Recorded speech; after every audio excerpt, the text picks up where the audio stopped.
Life is fragile. We desire security and certainty, but we often face a world full of unknowns, danger, and brokenness. Faith is also fragile.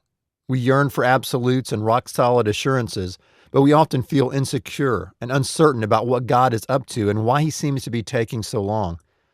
Sometimes our faith needs to be broken in order to be found. Sometimes we need to walk through the dense forest of uncertainty and insecurity to find true security. Years ago, I found out just how vulnerable and insecure my faith was when I drifted into a turbulent sea of doubt and uncertainty.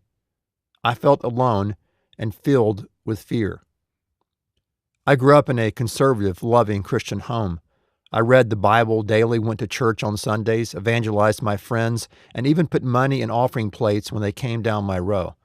I loved God. I believed in Jesus Christ, His Son. I knew for certain that I would go to heaven when I died. I believed that the Bible was God's Word without exception. However, during the last semester of my senior year in college, doubts crept into my head. I had become involved in a church that made great claims about healing and God's supernatural intervention. I lived with 5 other guys in a house, and our sole purpose was to bring revival to our campus. Some people mockingly called us the Jesus Bros. My roommates and I read various verses in the Bible about prayer and Christ's promises to answer our prayers in amazing ways. Jesus said in John 14:12, "The works I do, you shall do, and greater works than these will you do." It was simple logic. What works did Jesus do? He healed people. He cast out demons. He raised people from the dead. He said we would do those works and greater works if we had enough faith. The guys and I took these verses literally and expected God to do mighty signs and wonders through us. We wanted to cast out demons, heal the sick, and raise people from the dead. So we prayed, we fasted, we witnessed to people on the streets, even to telemarketers.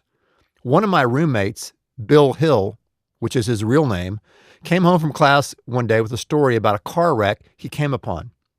He could see the ambulance lights spinning near a severely mangled car and a bicycle on his side.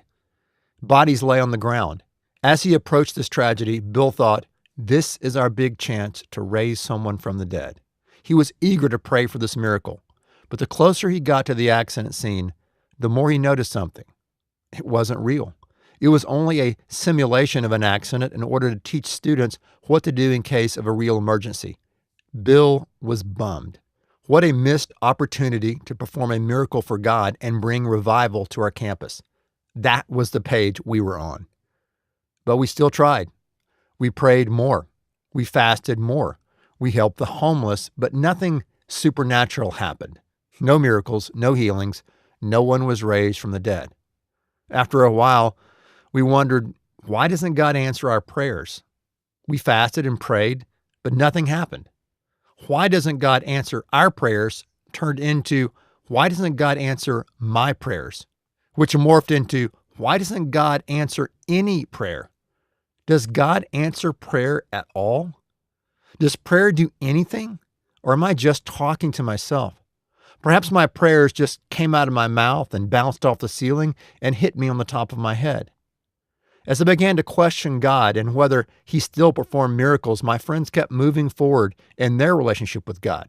The apparent lack of answered prayer didn't seem to bother them. But at times, that seems to be the case with doubt.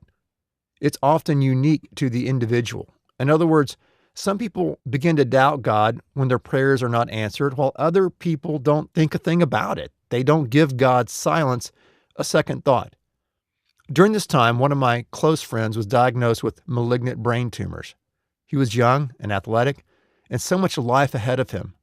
Despite the fervent prayers of our entire church, the cancer progressed, and a few days before Christmas, he died. After the funeral, some people just went on with their lives and their relationship with God, thinking, well, that must be God's will. But I couldn't accept that. Why did he have to die at such a young age? Why did thousands of prayers go unanswered? Why did we even pray at all? Did God hear us? And if so, why didn't He answer? My faith was shaken.